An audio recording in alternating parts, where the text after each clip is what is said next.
Something must be done about Fontaine.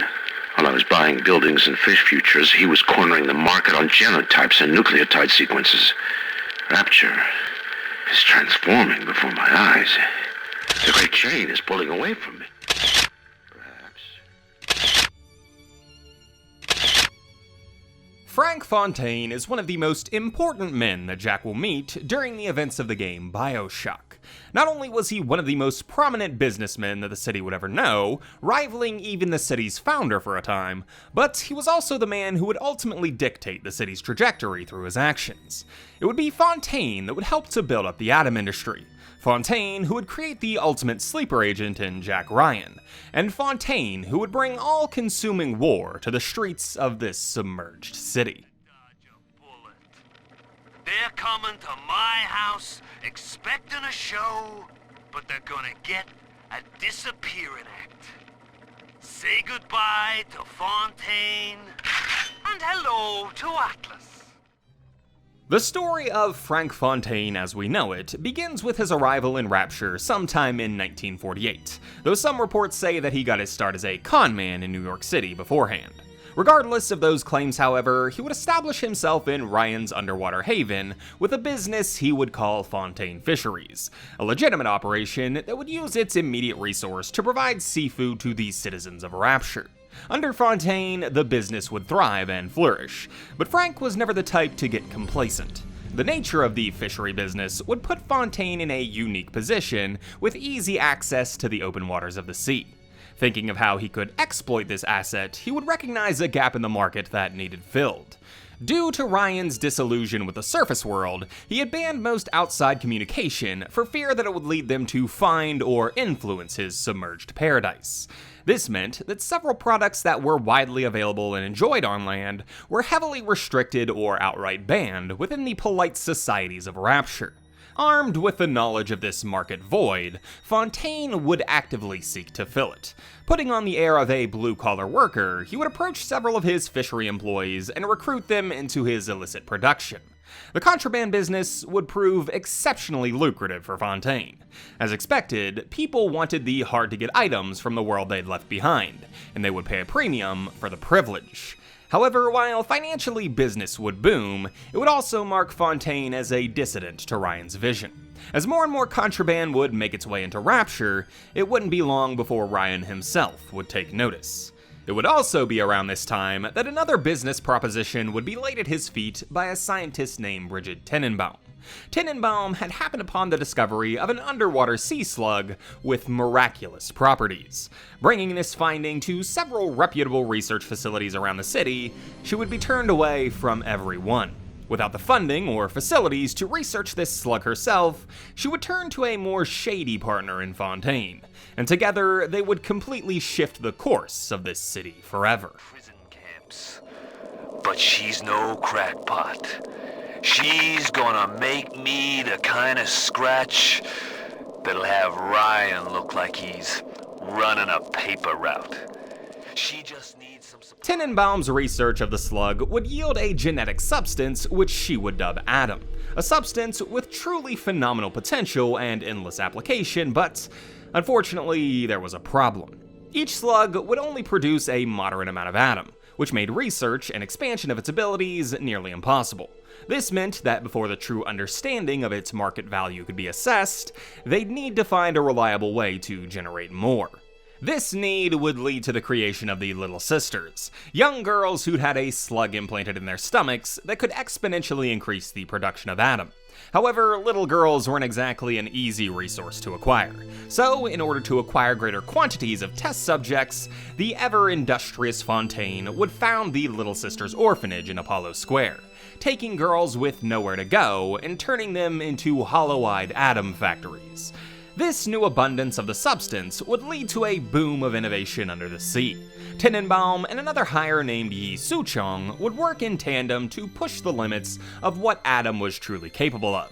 They would provide the raw material to other professionals in the medical field to adopt into their own work, as well as create consumer-ready products known as plasmids and gene tonics to provide general improvements to everyday life, with Fontaine growing ever more influential as these products were adopted en masse by the citizens of Rapture. But while these marvels would make Fontaine Futuristics a household name, it would be his earlier projects that would come back to haunt him. The smuggling ring had become a major point of contention for Ryan, who was seeing its expansion more and more by the day. And while he'd applauded Fontaine in the past for the plasmids business, as evidence poured in that he was also the leader of the smugglers, the city's founder would very much so sour on this up-and-coming business rival. This Fontaine fellow is somebody to watch. Once he was just a menace, to be convicted and hung. But he always manages to be where the evidence isn't. He's the most dangerous type of hoodlum, the kind with vision. Ryan would put the boot down on Fontaine's contraband business. Smugglers had become enemy number one, as a detective named Sullivan was hired to find the head of the snake by any means. This hardline stance would force Fontaine's men into a harsh position, and when they would come to their boss with hopes of finding the understanding blue-collar man they'd thought they'd gone into business with, they'd instead find a shrewd opportunist who would slash their cut by 80%. This betrayal wouldn't sit well with Fontaine's men, but as they considered flipping on him, he would show his own brand of brutality to keep them in line. For Frank, he'd managed to put a band-aid on the situation, but it was becoming clear that Ryan wasn't going to let this go. And so, he would begin working on contingencies to stave off his inevitable fall. The first was a sleeper agent named Jack. Fontaine had become aware of an illegitimate child between Andrew Ryan and his mistress, an exotic dancer named Jasmine Jolie. Jolie was hard up for cash, and as he would approach her with an offer to buy the viable embryo, she would accept. Pouring money into the project, Fontaine would bring on both Bridget Tenenbaum and Yi Suchong to turn this embryo into a very capable and malleable super soldier, and once the process was complete, they would send him to the surface as an ace in the hole should Fontaine ever find himself on the back foot. His second contingency, however, required much more dedication. Ryan avidly wanted to kill Frank Fontaine and eliminate the smuggling ring, so why not let him? With no other recourse, Fontaine would make plans to give his name and likeness to someone else as he slunk back into the shadows, all the while preparing to re-emerge with a new persona which he would call Atlas, an Irish family man who'd struggled in Ryan's paradise, but was ready to fight for his family and his freedoms.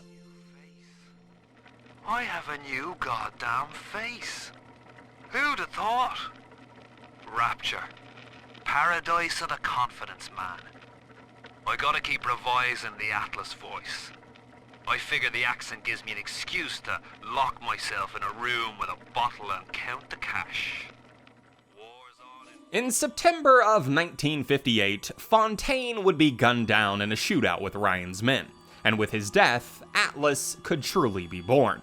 He would begin by establishing himself in the slums of the city, handing out supplies to Rapture's downtrodden masses, and creating a mystique around himself with his charm and generosity. Despite this uptick in philanthropy, however, his true goals were far more malicious. Rallying more support by the day, Atlas would begin to sow angry fervor into the minds of the people he was helping, fostering an army of the city's undesirables, and declaring full-scale civil war on Andrew Ryan. Unfortunately for these revolutionaries, however, despite their best-laid guerrilla tactics, Ryan's control over the city's infrastructure was a hurdle they would struggle to overcome. With the war ever intensifying, Ryan would take full control of things like the bathysphere system to impede free movement, and command splicers through a newly created pheromone system. These counters would eventually force Atlas into a difficult position, and without many answers, he would be forced to call in his trump card, the sleeper agent named Jack. Shortly after, his ace would arrive in the city that had been ravaged by the war. Through his trigger phrase, "Would you kindly," Atlas would walk his super soldier right up to the gates of his rival, using him to kill Andrew Ryan and cement himself as the final ruler over the rubble that Rapture had become. Frank Fontaine is one of the most deviously intelligent men that Rapture would ever know. He wasn't the creator of this miraculous city, but there is no doubt that his deals had just as much of an impact as Ryan's. He would be the one to usher in the Age of Adam. He He would be the one to bring all-out war to the citizens, and he would also be the one to unleash the man who would bring about his rival's final demise. Fontaine is a scoundrel with no equal, a criminal with no conscience. And while he may have played the city of Rapture like a fiddle for a time, if you play with fire for long enough, it's inevitable that you'll eventually feel its burn. I had you built! I sent you topside! I called you back, showed you what you was capable of! Even that life you thought you had, that was something I dreamed up and had tattooed inside your head! Now if you don't call that family, I don't know what is! And now...